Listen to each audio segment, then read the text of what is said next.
Alright, so on September 3rd, 2024, Ivypool's heart released, except that it isn't September 3rd, 2024. The day that I'm recording this is August 31st.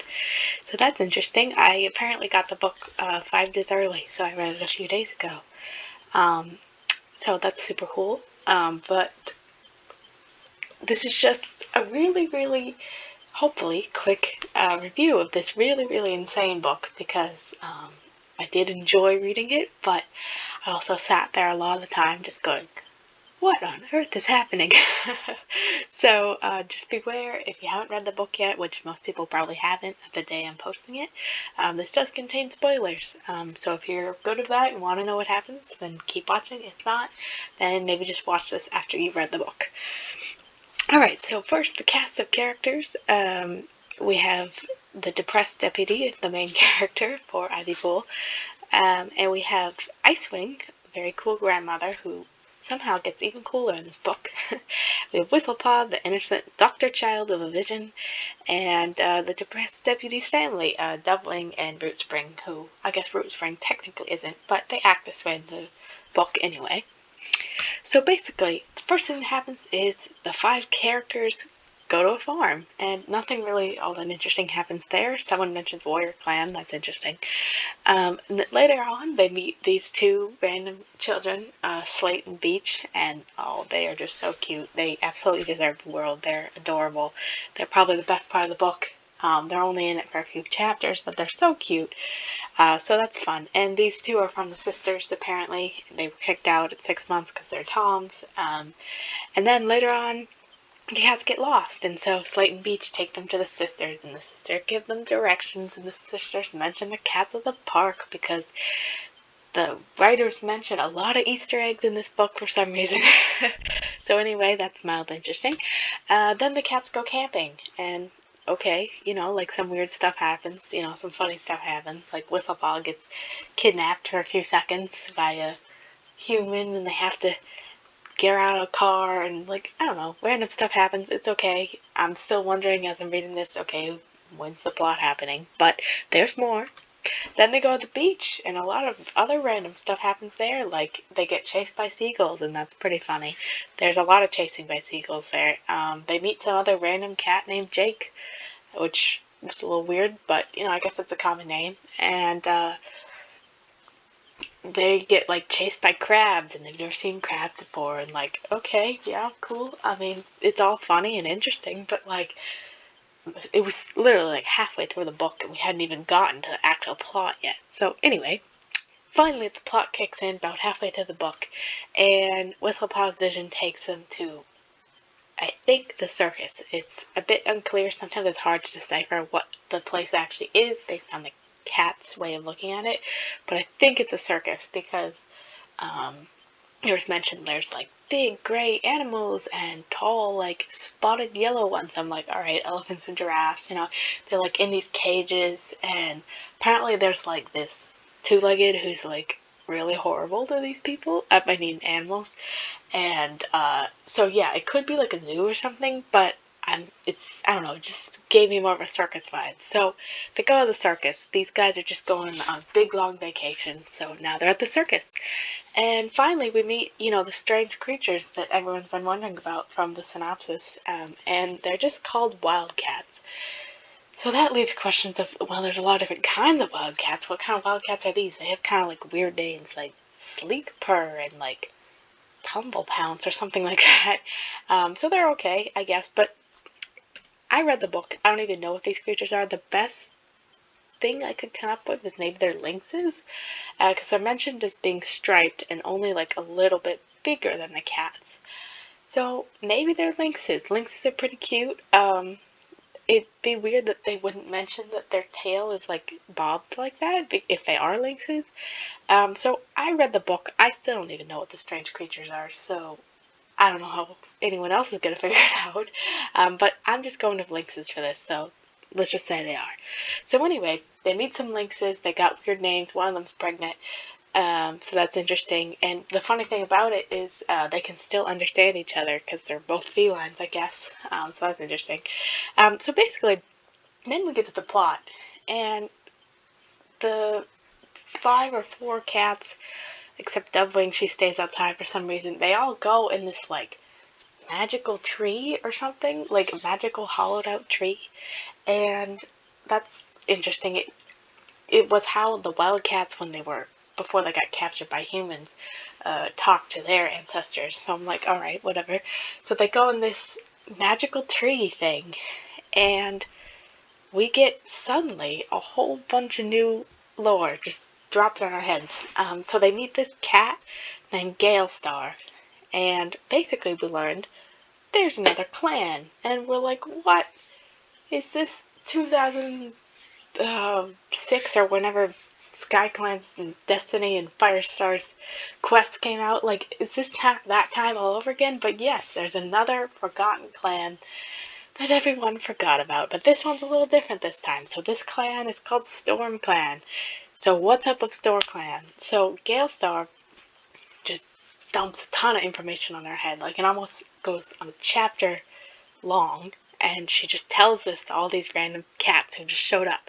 So basically, the short version of it, once you read the book, you can get all the details for yourself. Basically, a long, long time ago, after Dawn of Clans, sometime after that, and before everything you knew about warriors, like, the prequel super editions and stuff, there were 2 leaders of Wind Clan and Thunder Clan.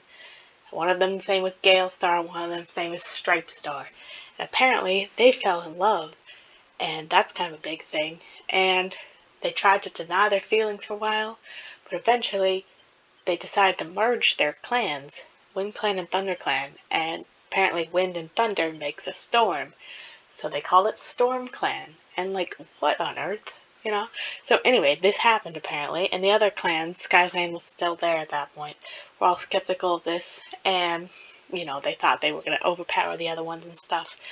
But eventually there was like some sort of food shortage, and Storm Clan decided to leave. And, a bunch of stuff happened, some of the cats of Storm Clan gave up and went back to the territories, the forest territories, and they apparently became the Wind Clan and Thunder Clan that we knew today. So that's interesting. But the other ones continued on, and Gale Star gave birth to 3 kids, and okay, that's interesting. And at some point they're by the ocean, like the Sundrown place, and Gale Star and her kittens are stuck in a cave, and eventually Stripe Star, her mate, is persuaded by other Storm Clan clans to leave her behind, and they all think she died, and that's kind of a big thing, and Gale Star forever feels betrayed by that. And then these wildcats rescue Gale Star and her kittens, and she lives the rest of her life with the wildcats. She mates with a wildcat, which is interesting. That makes me think, what kind of cats are these? But anyway, she does, and their descendants mingle, her kittens mingle with the other wild cats, and everyone lives happily ever after, I guess. Anyway, that's a ton of information that just came out of left field. But anyway, my big question is, that's a mildly interesting story, but who the heck are these people, and why should I care about them 30 years after their death? And like, I don't even know. So anyway, that happened. It's kind of weird. It kind of sounds like fan fiction, but whatever. And basically, Gale Star is like, hey, Whistlepaw and all these other random people I dragged here, you need to go save the remnants of the wildcats because they saved me like 30 years ago or something, and the wildcats are going extinct, so you need to break those wildcats you met in the circus out of jail and their kittens once they give birth, and bring them out into the wild so that we can not have this population go extinct or something. So anyway, that happens, and there's like this big thing, and they break all these cats out of the circus, and then later the mother gives birth and there's kittens, and okay, that's nice. So eventually all the wild cats are reunited and everyone's happy. Woohoo! The book ending, right? No, actually not. There's more. So then this book becomes the Ivypool and Icewing show, which honestly, that's a pretty fun team up.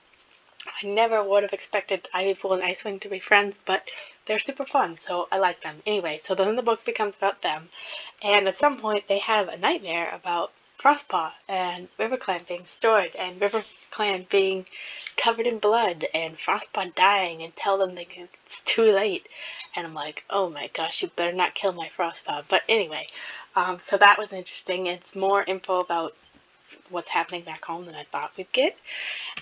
So anyway, Ivypool and Icewing go on through like the magical tree or something. I don't know, the magic tree house, who knows? But they go on some sort of afterlife amusement park with Galestar, like on a river or something, and they see all these cat afterlives, and I was like, okay, where are we going with this? This book is weird.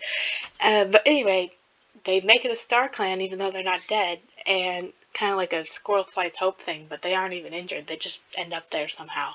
And Galestar and Stripestar reunite after all these years, and they just like bicker with each other. Galestar's like, you abandoned me, and Stripestar's like, oh, we loved you. Anyway, so all this stuff is happening, and Ivypool and Icewing and all the rest of the Star Clan class completely forgot about all these people.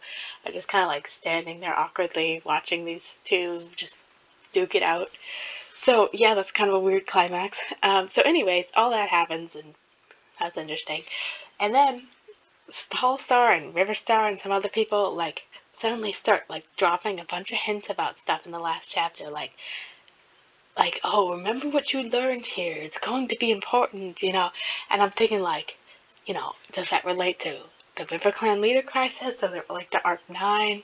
Does it relate to something else? I don't even know, but yeah. And then everyone's like, let's make sure we don't forget a piece of clan history again. And it's like, okay, well, this is the second time you've done this. First you did it with Sky Clan, now you did it with Storm Clan.